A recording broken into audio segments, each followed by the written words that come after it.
తెలంగాణ రాష్ట్ర రాజకీయాలు శరవేగంగా మారుతున్నాయి. రోజుకో ఎమ్మెల్యే పార్టీ మారుతున్నారు. ఇప్పటికే 7 మంది బీఆర్ఎస్ ఎమ్మెల్యేలు కాంగ్రెస్ తీర్థం పుచ్చుకోగా తాజాగా మరో ఎమ్మెల్యే పార్టీ మారటానికి సిద్ధమయ్యారు.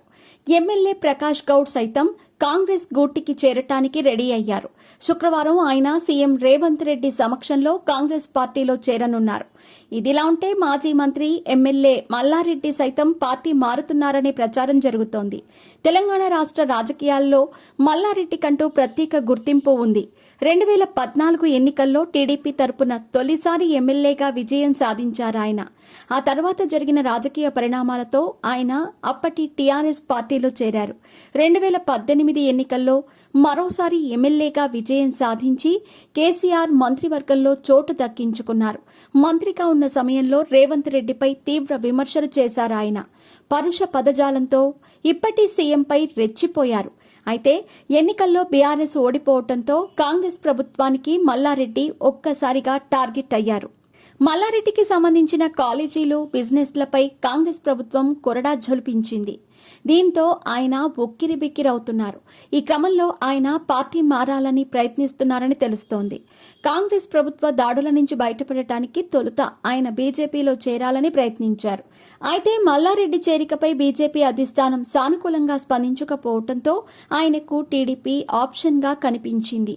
దీంతో తాను రాజకీయంగా ప్రస్థానం ప్రారంభించిన టీడీపీలోనే చేరాలని నిర్ణయానికి మల్లారెడ్డి వచ్చారట. ఇదే సమయంలో ఏపీలో టీడీపీ కూటమి విజయం సాధించడంతో మల్లారెడ్డి ఆ పార్టీలో చేరాలని ప్రయత్నిస్తున్నారు.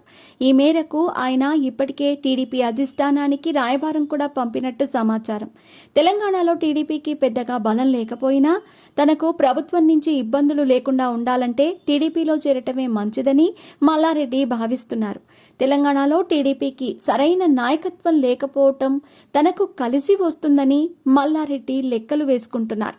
తనతో పాటు ఒకరిద్దరు ఎమ్మెల్యేలను టీడీపీలోకి తీసుకొస్తే తెలంగాణ పార్టీ అధ్యక్ష పదవి తనకే దక్కుతుందని, రేవంత్ రెడ్డితో చంద్రబాబుకు సన్నిహిత సంబంధాలుండటంతో కాంగ్రెస్ ప్రభుత్వం తనను టార్గెట్ చేయదని, ప్రస్తుతం ఏపీలో బీజేపీ, టీడీపీ మిత్రపక్షాలుగా ఉండటంతో తెలంగాణలోనూ ఆ ఎఫెక్ట్ పనిచేస్తుందని, ప్రస్తుతం ఉన్న రాజకీయ పరిస్థితుల నేపథ్యంలో టీడీపీలో చేరితేనే తనకు అన్ని విధాలా కలిసొస్తుందనే లెక్కల్లో మల్లారెడ్డి ఉన్నారట.